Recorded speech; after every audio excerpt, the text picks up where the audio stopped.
तो स्टूडेंट्स, कल हम लोगों ने फाइनेंशियल मैनेजमेंट को स्टार्ट किया था और सिलेबस को हमने डिस्कस किया था। आज से हम लोग चैप्टर वाइज कंटेंट को स्टार्ट कर रहे हैं और हम सबसे पहले टॉपिक जो ले रहे हैं वो रहेगा आपका मैनेजमेंट ऑफ वर्किंग कैपिटल। तो हेडिंग डालें चैप्टर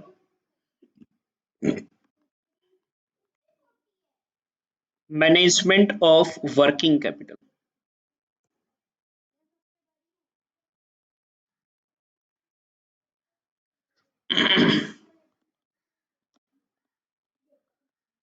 कार्यशील पूंजी का प्रबंध। पहले ये समझो कि वर्किंग कैपिटल क्या होती है। देखो, वर्किंग कैपिटल का मतलब होता है कि वो कैपिटल जो डे टू डे वर्किंग में काम आती है। टेक्निकली अगर हम लोग कहें, ऐसा कैपिटल जो कि डे टू डे वर्किंग में हमारे लिए काम आएगा ना, उस कैपिटल को हम लोग वर्किंग कैपिटल कहते हैं। वैसे वर्किंग कैपिटल का मतलब बेटा हमारे लिए करंट असेट्स से होता है। जब भी हम लोग वर्किंग कैपिटल वर्ड बोलते हैं ना बेटा, तो टेक्निकली उस वर्किंग कैपिटल का मतलब हमारे लिए करंट असेट्स बोले तो चालू संपत्ति से होता है। अब आपको ये पता होना चाहिए कि करंट असेट्स किसको कहते हैं। तो बेटा करंट असेट्स हमारे लिए वो असेट्स होती है जिनको विद इन 12 मंथ हम लोग कैश में कन्वर्ट कर सकते हैं। विद इन 12 मंथ, 12 महीनों के अंदर अंदर ऐसी असेट्स जिनको कैश में कन्वर्ट किया जा सकता है, उन सारी असेट्स को बेटा हम लोग करंट असेट्स कहते हैं। जैसे cash, bank, bills receivable, debtor, closing stock, prepaid expenses,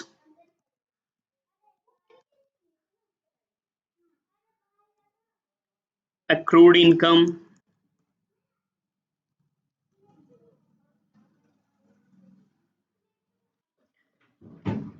इसी तरीके से short term investment,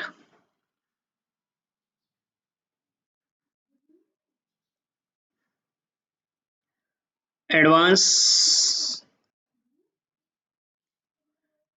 payment of tax,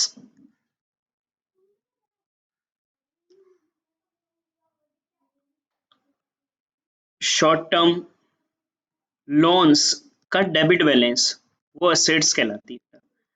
मतलब हमने किसी को दे रखा है शॉर्ट टर्म लोन्स, उसका डेबिट बैलेंस है। अच्छा, ये जो बिल्स रिसीवेबल और डेटर होते हैं ना, इन दोनों को मिलकर यहाँ पर ट्रेड रिसीवेबल कहा जाता है। ये सब हमारे लिए करंट असेट्स होती है। ये वो असेट्स है बेटा जो हमारे लिए करंट की जो भी वर्किंग है ना, उसको पूरा करने में हमारे लिए काम आएगी। यही वो पैसा होता है जिसकी सहायता से हम लोग ना बेटा हमारे बिजनेस में टर्नओवर रन करते हैं और इसी से हमारे डे टू डे वर्किंग पूरी होगी। ये मिलकर हमारे लिए ना, करंट असेट्स मिलकर हमारे लिए यहाँ पर वर्किंग कैपिटल कहलाती है। लेकिन एक कॉन्सेप्ट और होता है जिसको बोला जाता है net current assets, sorry net working capital. अगर मैं कभी नेट वर्किंग कैपिटल बोलूँ ना बेटा, शुद्ध कार्यशील पूंजी,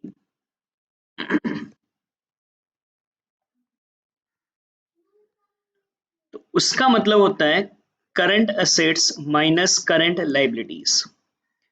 जब आप चालू संपत्तियों में से, चालू दायित्व करंट असेट्स में से करंट लाइबिलिटीज को लेस करते हो, उनको लेस करने के बाद जो हमारे लिए बचता है ना बेटा, उसको बोला जाता है नेट वर्किंग कैपिटल, शुद्ध कार्यशील पूंजी। करंट लाइबिलिटीज क्या होती है? वो लाइबिलिटीज जिनको 12 महीनों के अंदर अंदर अपने को पेमेंट करना है। जैसे क्रेडिटर, बिल्स पेबल। अच्छा, क्रेडिटर और बिल्स पेबल मिलकर ना बेटा ट्रेड पेबल्स कहलाते हैं, दोनों मिलकर। Bank overdraft, cash credit.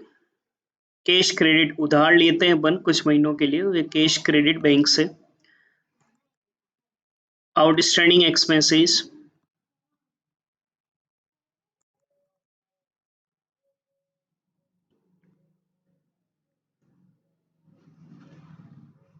Honoured income,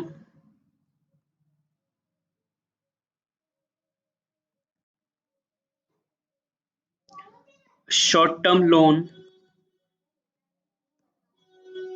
CR balance बेटा, डीआर बैलेंस तो असेट्स होता है, सीआर बैलेंस बेटा हमारे लिए लाइबिलिटीज होता है। प्रोविजन फॉर टैक्स, इन सब का पेमेंट 12 महीनों के अंदर अंदर अपने को करना होता है। प्रपोज्ड डिविडेंड, ये कुछ चीजें हैं जिनका कि हम लोगों को पेमेंट करना होता है, ये 12 महीनों के अंदर अंदर, इसलिए इनको करंट लाइबिलिटीज कहते हैं। जब आप करंट एसेट्स में से करंट लाइबिलिटीज को लेस कर लो ना, तो ये नेट वर्किंग कैपिटल कहलाती है।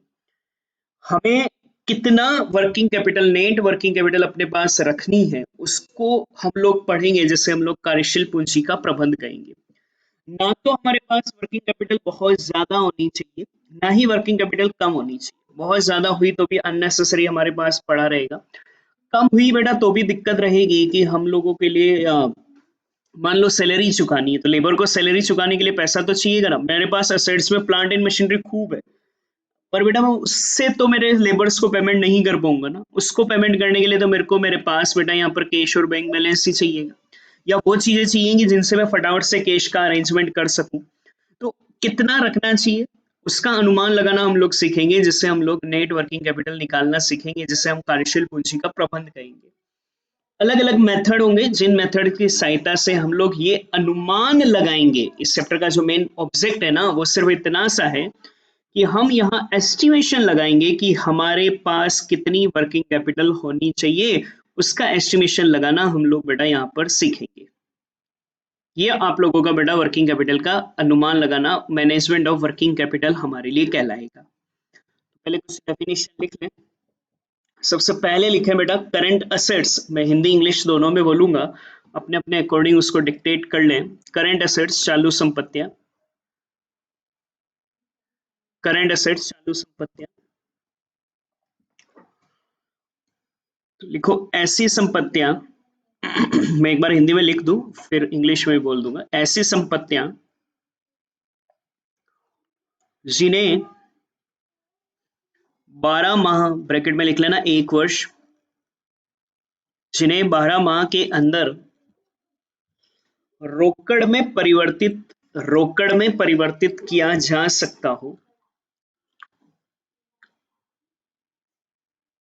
उन्हें चालू संपत्तियां कहा जाता है। उन्हें चालू संपत्तियां कहा जाता है। जैसे करके ये सारे नाम लिख लो, जैसे कर कर कैश बैंक वगैरह ये सब नाम लिख लो, इंग्लिश में लिखना।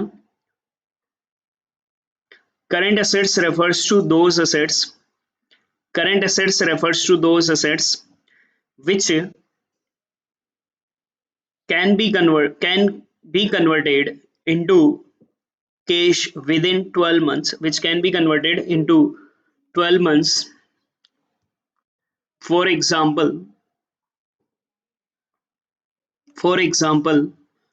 ये सारे नाम लिख लो, ये सारे नाम लिख लो बेटा।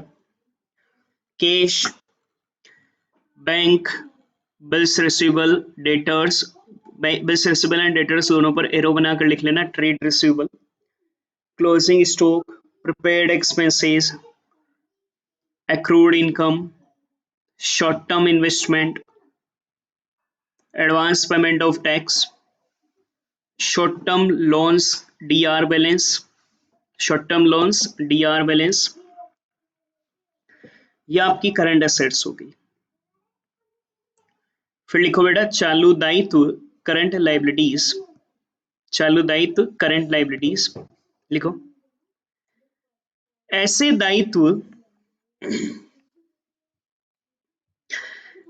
दायित्व जिनको 12 माह, ब्रैकेट में लिख लेना 1 वर्ष के अंदर भुगतान किया जाना हो, 1 वर्ष के अंदर भुगतान किया जाना हो, उन्हें चालू दायित्व करंट लाइबिलिटीज कहा जाता है। ऐसे दायित्व जिनको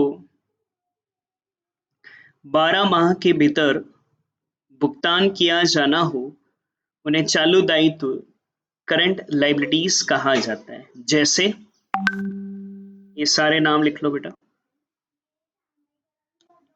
लिखो English medium. Current liabilities refers to those liabilities which can pay within within 12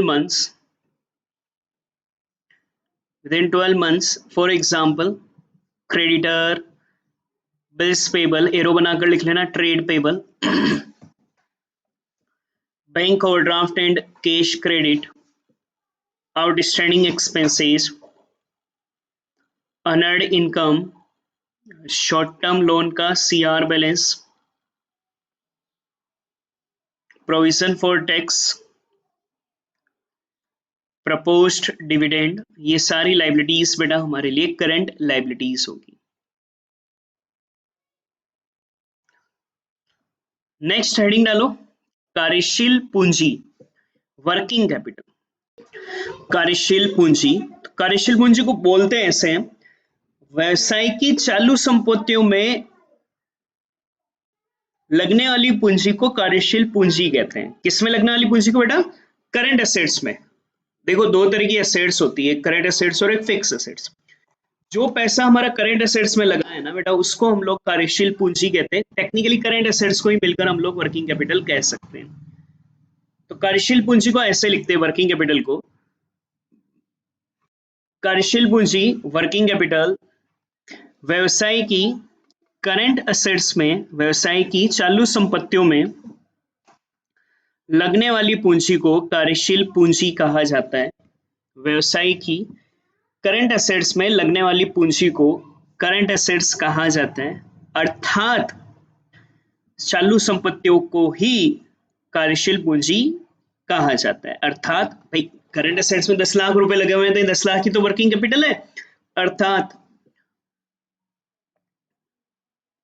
चालू संपत्तियों को ही कार्यशील पूंजी कहा जाता है। तो इंग्लिश में लिखो working capital, working capital amount of capital which is engaged, लिखो वर्किंग कैपिटल में amount of capital which is engaged in current assets of a business, current assets of a business is called working capital. that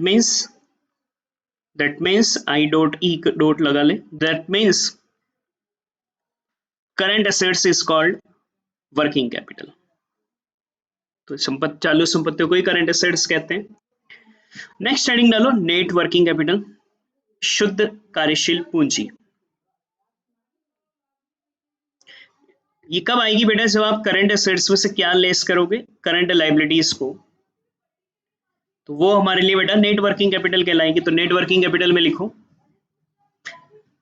चालू संपत्तियों का चालू दायित्व पर आधिक्य, आधिक्य, चालू संपत्तियों का चालू दायित्व पर आधिक्य, चालू संपत्तियों का चालू दायित्व पर आधिक्य शुद्ध कार्यशील पूंजी कहलाता है। मतलब करंट एसेट्स करंट लायबिलिटीज से कितनी ज्यादा है, उसे हम लोग नेट वर्किंग कैपिटल कहते हैं। जैसे करंट एसेट्स 10 लाख है, करंट लायबिलिटीज 8 लाख है, तो करंट एसेट्स करंट लायबिलिटीज से कितना ज्यादा है बेटा? 2 लाख ना, इसे ही हम लोग नेट वर्किंग कैपिटल कहेंगे। तो चालू संपत्तियों का चालू दायित्व पर आधिक्य शुद्ध कार्यशील पूंजी कहलाता है। इसे लिख लेना, net working capital equal to current assets minus current liabilities. लिखो English medium, excess of current assets, excess of current assets over current liabilities, excess of current assets over current liabilities is called net working capital. Excess of current assets over current liabilities is called net working capital. तो current assets current liabilities से कितना ज्यादा है, उसे ही हम लोग net working capital कहेंगे। Formula लिख लो नीचे, net working capital equal to current assets minus current liabilities, current assets minus current liabilities। हमें जो बेटा इस चैप्टर में पढ़ना है ना, वो पढ़ना है कि कार्यशील पूंजी हमें कितनी चाहिए, उसका अनुमान लगाना सीखना है। तो हेडिंग डालो, कार्यशील पूंजी का अनुमान लगाना, यही हम लोगों को सीखना है। एस्टिमेटिंग ऑफ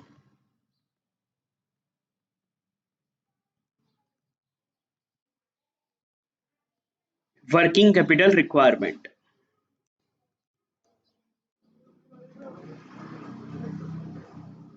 इसका अनुमान लगाना अपने को सीखना है कि हमें यही प्रैक्टिकल पढ़ना है कि नेट वर्किंग कैपिटल हम लोगों को कितना चाहिए, उसका अनुमान हम लोग लगाएं। उसके लिए अलग अलग मेथड है। एक होता है परसेंटेज ऑफ सेल्स मेथड,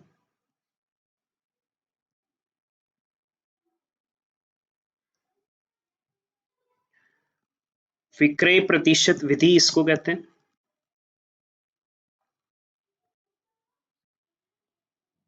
फिर एक आपने फर्स्ट ईयर में पढ़ा हुआ है regression analysis method,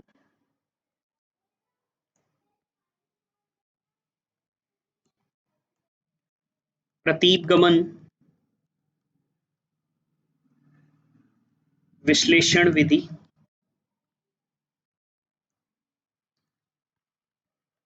third operating cycle method,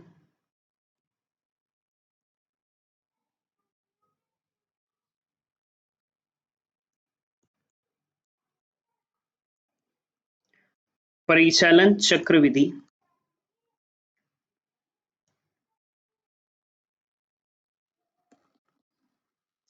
forecasting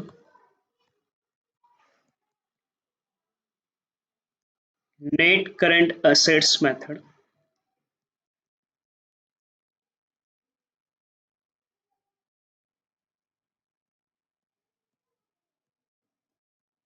शुद्ध चालू संपत्ति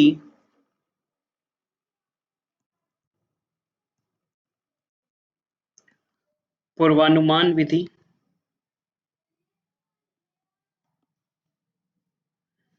और पांचवा होगा बेटा हमारे लिए प्रोजेक्टेड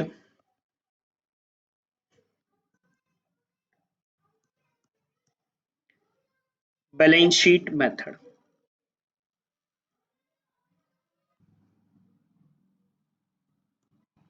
प्रक्षेपी चिट्ठा विधि। तो बेटा हमें इस चैप्टर में यह अनुमान लगाना सीखना है कि हमें कितनी वर्किंग कैपिटल की जरूरत है, और उसका अनुमान लगाने के लिए 5 मेथड हमारे पास है। Percentage of sales method, regression analysis method, operating cycle method, forecasting net current assets method और प्रोजेक्टेड बैलेंस शीट मेथड। और उनमें भी ये दो अपने काम के नहीं है, हमारे काम के सिर्फ ये 3 हैं, और उनमें भी ये दो ही हमारे लिए मेन इंपॉर्टेंट है। इसका तो कोई एक दो क्वेश्चन, एक आध कोई क्वेश्चन होगा, बाकी मेन ऑपरेटिंग साइकिल मेथड के 4-5 क्वेश्चन होंगे, बाकी 10 से क्वेश्चन आपके forecasting net current assets method के होंगे। मेन फोकस हमें ऑपरेटिंग साइकिल मेथड और net forecasting net current assets method पर लेना है। तो ये आज आप सारा नोट कर लें। कल से हम लोग बेटा ना 1 बाय 1 ऑपरेटिंग साइकिल मेथड से शुरू करते हुए, यही अपने काम के, ऊपर वालों के तो कोई क्वेश्चन है ही नहीं हमारे पास, तो ऑपरेटिंग साइकिल मेथड से हम लोग स्टार्ट करेंगे। तो ये सारा नोट करें, बाकी कल से चैप्टर शुरू करते हैं, आगे का मेथड शुरू कर देंगे।